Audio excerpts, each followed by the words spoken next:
Saroja was blessed to be born into a family that believed in Sathya Sai Baba and was raised to his teachings and love.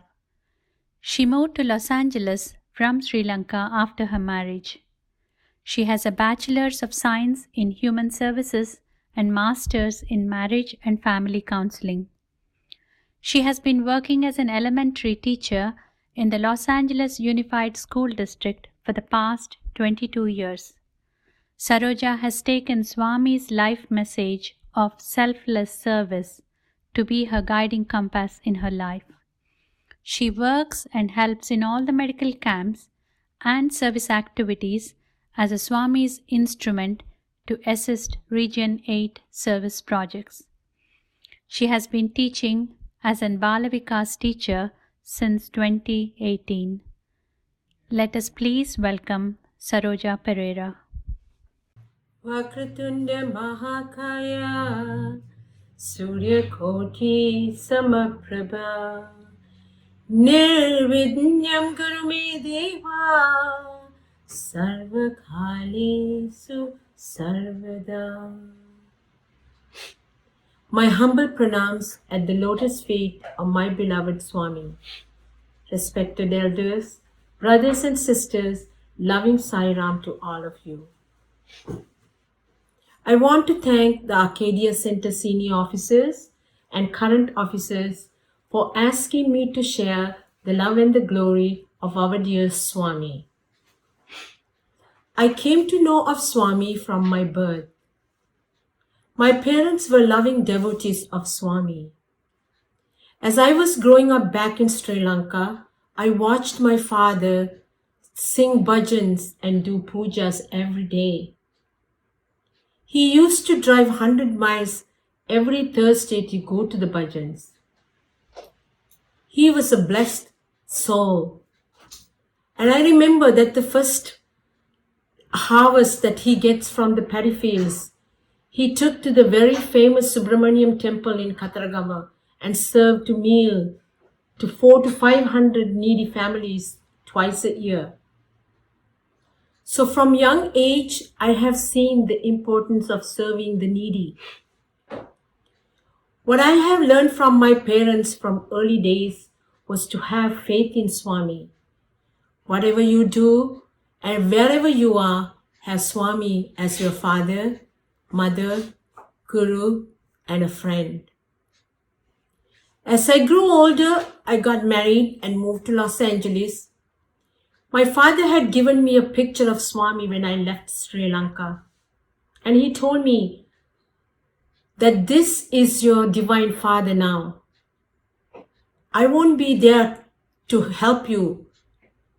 Please talk to him and have him as close as you can, because he is the one who's going to be there whenever you need it. One piece of advice that I hold on very dear to me was he told, life is not a bed of roses. Life is full of challenges you have to face no matter what. If you have that unsullied faith on Swami, that he is the doer, and whatever happens, take it at Swami's love and blessings.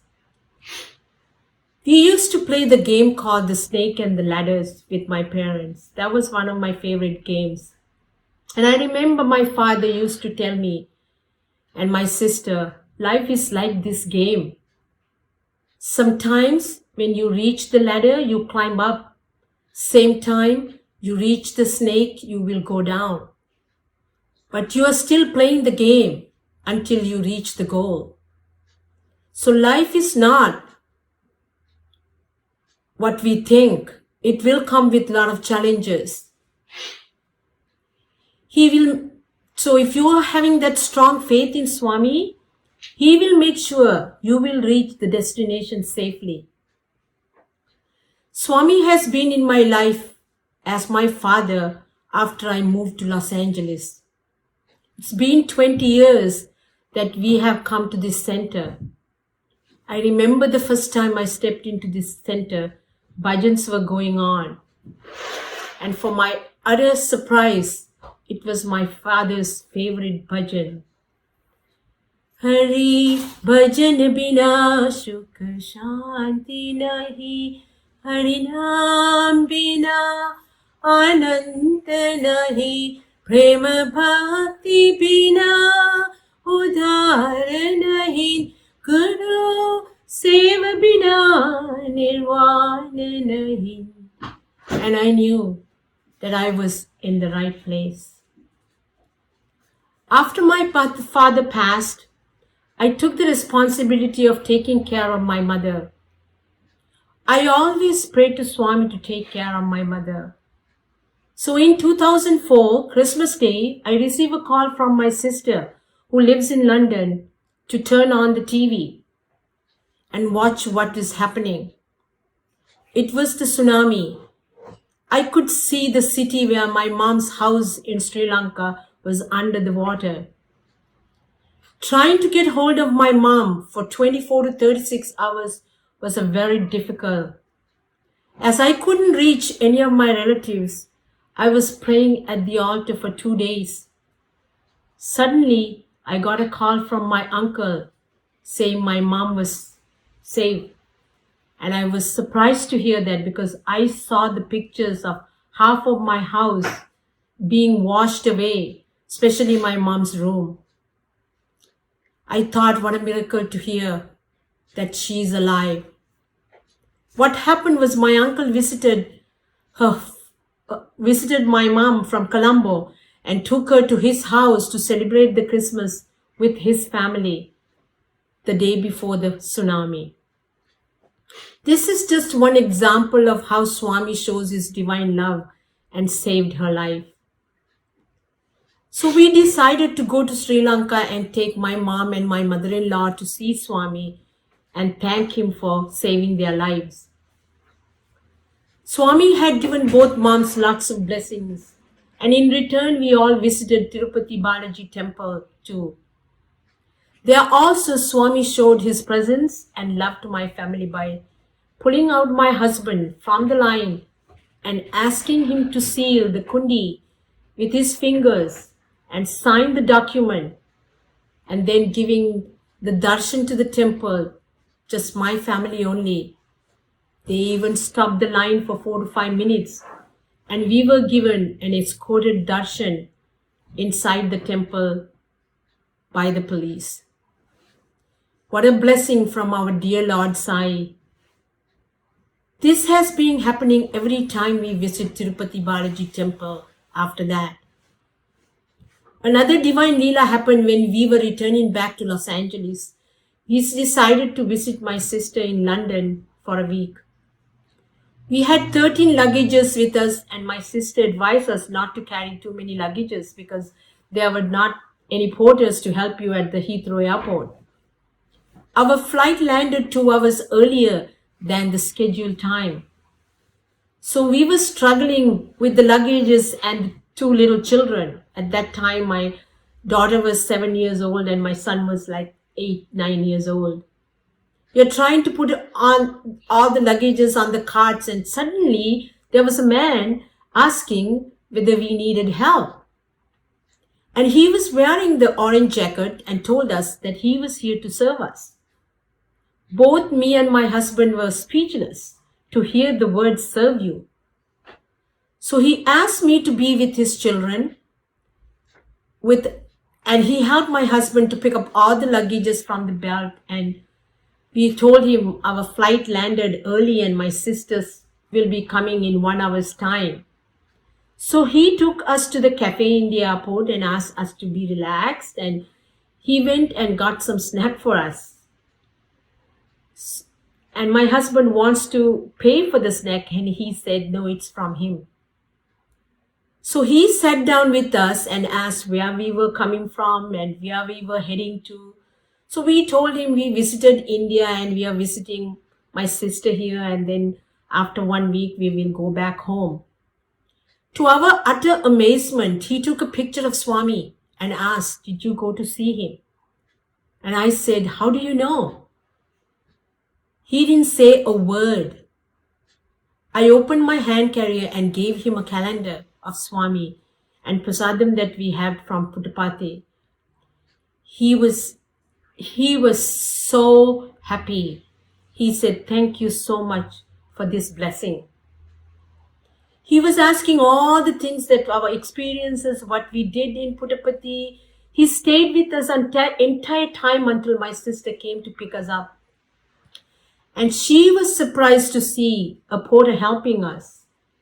After everything, my husband was trying to give him tip to thank him for the help. He declined the money and said, "Sai Ram." What an experience of divine love. So after a couple of years, our region was blessed to do a Christmas decoration in Puttaparthi. We were so excited to have the opportunity to go back to see Swami. We both signed up to be the volunteers to go. So they had meetings with all the volunteers. They have a lot of meetings, and one of the meetings was they wanted to have teams to do the different assignments in different areas of decorating in Prashanti. So they were picking the names for different areas for the decorations.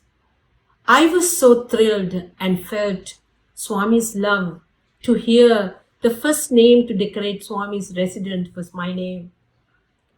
Swami had showered so much love on that trip. One time we were doing the Swami's residence last minute decorations, and they were bringing Swami's lunch after Swami finished, and one of the students were bringing Swami's lunch tray out of the house, and we had 6 of us who were doing the last minute touch-up decorations, and we were fortunate to have the leftovers from the Swami's plate. After that, with Swami's blessings, we got the opportunity to go to Prashanti every year. So much love and blessings in each trip. Bhagwan had given us special blessings to our family 4 months before Mahasamadhi.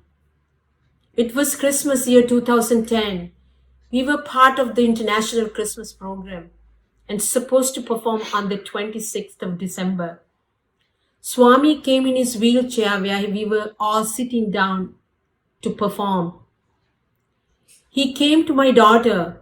She was the Cinderella in that particular drama. He came to her and asked her name and gave 2 packets of vibhuti to her and went to the podium. Stayed more than 2 hours but didn't give the signal to perform.